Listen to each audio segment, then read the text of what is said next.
सरकारी DNA Marathi YouTube चॅनलमध्ये आपलं मनपूर्वक स्वागत आहे।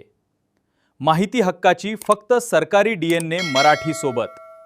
नमस्कार लाडक्या बहिणींनो, आपण पाहत आहात सरकारी डीएनए मराठी यूट्यूब चॅनल। लाडक्या बहिणींनो, 12 ऑगस्ट रोजी आपला सन्मान निधी वितरण करण्याचा जरी GR आलेला असला तरी लाडक्या बहिणींना आज 21 तारीख असून देखील वितरण हे झालेले नाही। तर लाडक्या बहिणींनो, आज आपण या व्हिडिओमध्ये बघणार आहोत की आपले वितरण हे कधी होणार आहे आणि आपल्या खात्यामध्ये पैसे कधी जमा होतील, कोणाला होणार।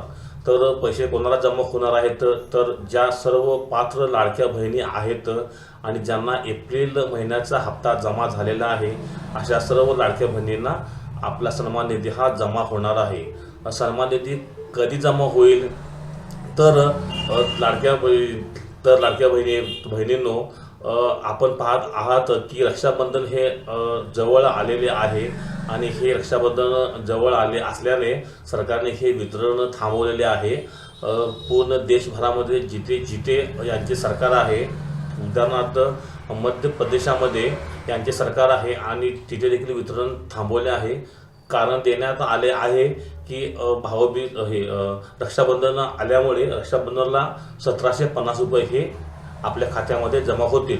मात्र महाराष्ट्र सरकारने अशी कोणतीही अपडेट दिलेली नाही, पण तरी देखील हे वितरण लांबल्यामुळे सर्व लाडक्या बहिणी विचारत आहेत की पैसे हे कधी जमा होणार। तर लाडक्या बहिणींनो, साधारणपणे रक्षाबंधनच्या 1 ते 2 दिवस अगोदर आपल्या खात्यामध्ये 1750 रुपये येण्याची शक्यता आहे आणि ही आपणासच रक्षाबंधन भेट असणार आहे, म्हणूनच वितरण थांबवले असण्याची शक्यता आहे।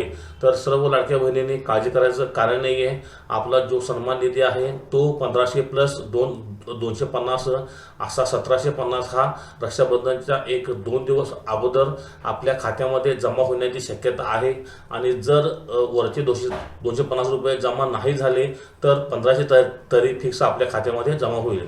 ही रक्कम कधी जमा होईल तर रक्षाबंधनच्या 1 ते 2 दिवस अगोदर जमा होणार आहे। तर सर्व लाडक्या बहिणींनी आपला बँकेचा SMS तपासायचा आहे आणि अशा विविध माहितीसाठी माझं चॅनल सरकारी डीएनए मराठी या पेजला सबस्क्राईब करून ठेवायचे आहे। लाडक्या बहिणींनो, तोपर्यंत धन्यवाद, थँक्यू, वंदे मातरम।